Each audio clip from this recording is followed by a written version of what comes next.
can see this great exhibit. I hope that you haven't wandered far from this room and you find any time during this convention to wander into that. You'll see that that smile that's put together is one of the most moving exhibits of African American culture and history that you'll be able to see anywhere in your life. It's an incredibly moving time. It's actually a good time to see it because most of the rest of us are all going to events and remarks and parties and places that they'll never be that way again. My name is Leslie Dock. I'm with Walmart, and it's really an honor to be here with everyone, particularly to be here and share the podium with our co-hosts and partners at the Asian American Justice Center and the NAACP and the National Council of La Raza, three organizations that we've had just the honor to work with on bringing economic opportunity and progress in communities across America. We're just pleased to be able to support their work in the communities in which we operate. I'd also like to recognize some other folks who are with us today. Congressman Bobby Scott from Virginia is here somewhere. Thank you for joining us. Daphne Kwok, I think, is here somewhere. She's the Executive Director of the White House's Initiative on Asian Pacific Relations.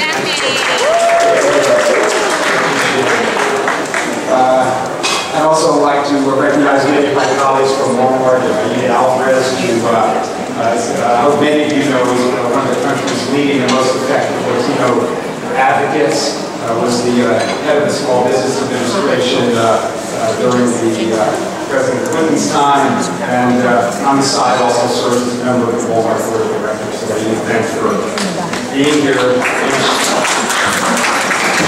She'll introduce our honorees today in just a minute. I'd like to call our partners up to join me and say hello to the crowd as well. Ben Jealous, the President and CEO of the Board of CP. Thank you, Ben. Dee Muau, who is the President and Executive Director of the 8AC. As you know, we have many-time attendees and delegates from over the state of Minnesota to these conventions. Today she's here as a civilian. And I think maybe you're going to even more. Yes. That's great. And Sid Wilson, who's from New Jersey, sitting on the board of La Raza. So I would just ask the three of you, please say a little bit about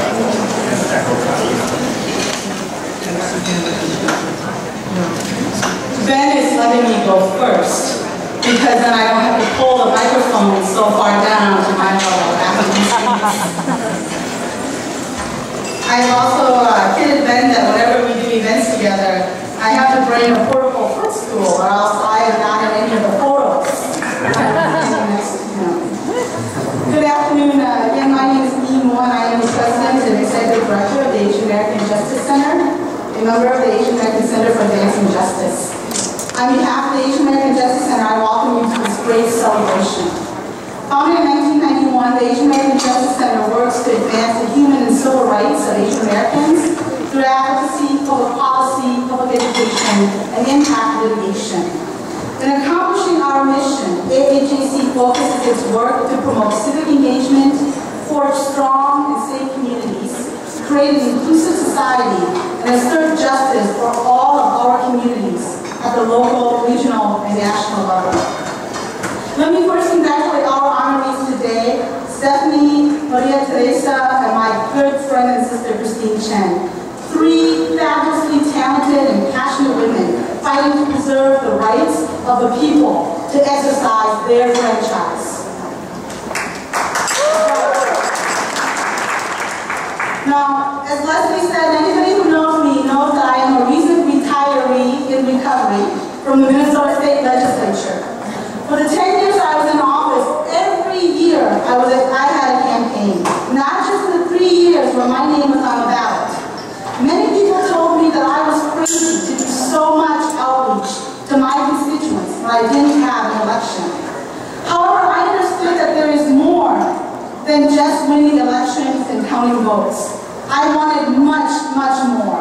I wanted to build a movement where the Asian American and Pacific Islander community would make the marginal difference, the margin of victory, so that they can be visible, exert influence, and wield power. As the first Hmong American to be elected to political office, I, along with the AAPI community, was fighting for every year to reclaim the heart and soul of our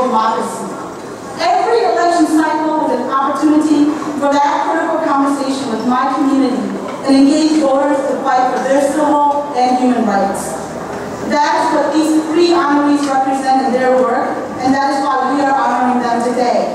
They are fighting to safeguard the heart of our democracy, government of, by, and for the people. In the forward of the newly released book on the politics of voter suppression by Andrea Lang, Jen and Toby, president of the Century Foundation, writes, in today's political and economic climate, voter suppression should not be viewed as a trivial matter, particularly when it is aimed at Americans whose voices are often ignored, such as the poor, minorities, and the young. As recent elections have shown, nationwide outcomes can hinge on vote numbers in the thousands. So even modest attempts to deny voter access to the ballot can result in a change in a direction to the entire nation. But perhaps more important, the denial of someone's ability to vote is in itself a violation of that person's rights and a harm to our democracy. It is so fitting that we are having this event in this beautiful venue, surrounded by the exhibits that remind us that our civil rights struggle was about human rights, people's rights, workers' rights, women's rights, and voting rights. So I am proud to stand with our partners at the NCLR, NAACP, and Walmart to celebrate this new generation of outstanding advocates committed to making a difference in our community. I thank you all again for coming today, and I, along with 8AJC, stand proudly in collaboration with our partners who have made this event happen.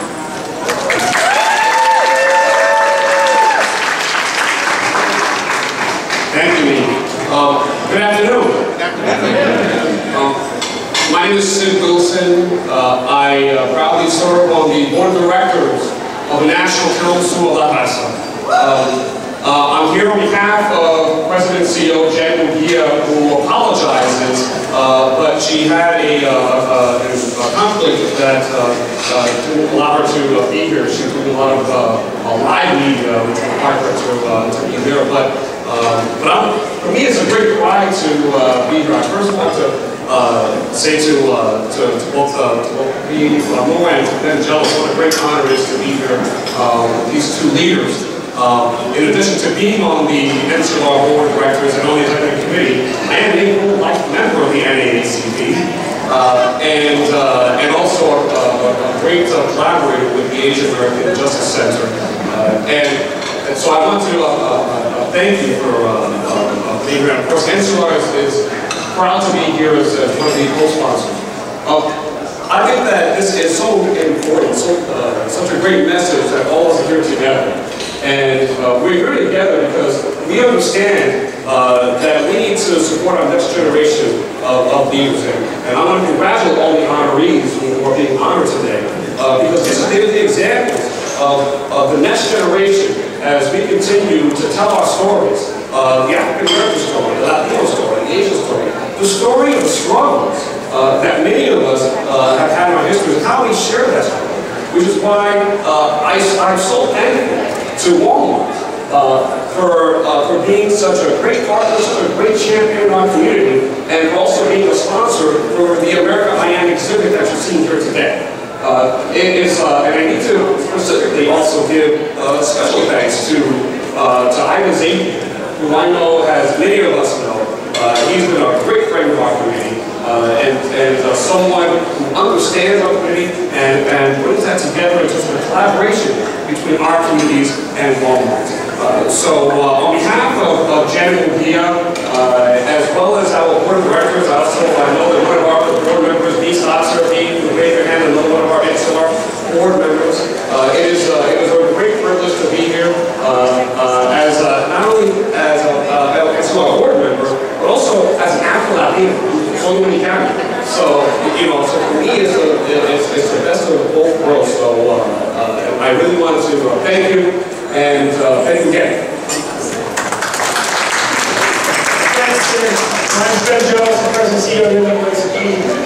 On behalf of our board, Chair Ross and Brock, 1,200 active units around the country, it's an honor to be with you to celebrate these three great women.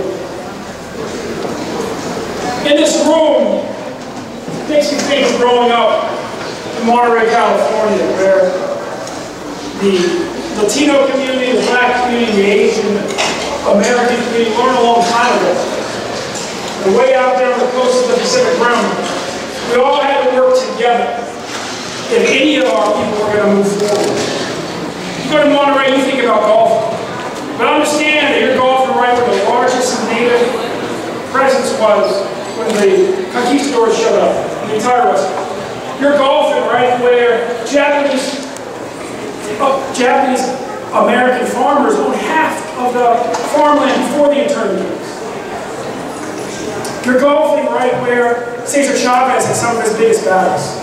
And you're golfing right where black Buffalo soldiers settled down with their families, and those families have fought discrimination every day ever since.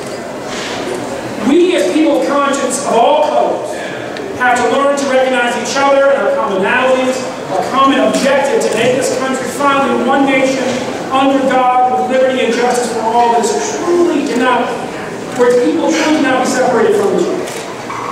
And so rooms like this are important. And our partnership with Walmart is important, because we've come together on very tough, pragmatic issues of discrimination you'll hear more about in coming months to really figure out how we push the whole country forward together. And that gives me great pride. But it's women like the women that we are honoring today who really are pushing this forward, this country forward every day. And I don't want to brag myself around for a second, because I'm going to have to run out of here. I have to host it. I have to open an event that starts at 1:30. Stephanie Brown, really, we're proud of her at the NAACP. She's our former National Youth and College Director. She's now heading up Black Outreach for the Obama campaign. Her husband, James, is former youth board member who's now head of youth outreach for the Sierra Club. And the two of them together really represent a tradition of young people who have given back in the black community to the entire country for over a century in the NAACP. And Stephanie, you keep that tradition going. You represent us greatly every day. Well, we're a nonpartisan organization. We couldn't be more proud of